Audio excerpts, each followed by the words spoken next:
أعوذ بالله من الشيطان الرجيم.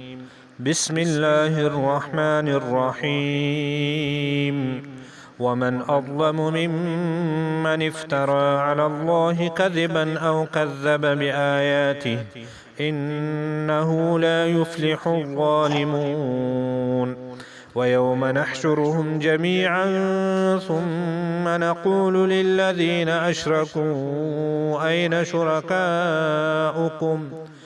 أين شركاؤكم الذين كنتم تزعمون ثم لم تكن فتنتهم إلا أن قالوا والله ربنا ما كنا مشركين.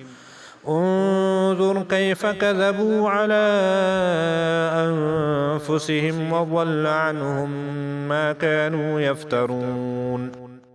ومنهم من يستمع إليك وجعلنا على قلوبهم أكنة أن يفقهوه وفي آذانهم وقرا وإن يروا كل آية لا يؤمنوا بها حتى إذا جاءوك يجادلونك يقول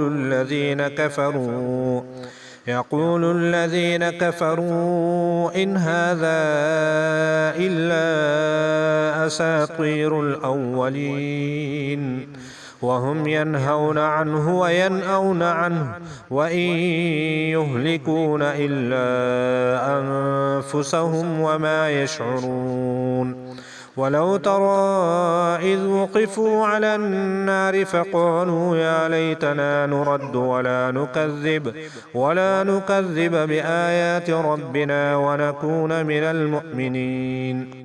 بل بدا لهم ما كانوا يخفون من قبل ولو ردوا لعادوا لما نهوا عنه وإنهم لكاذبون.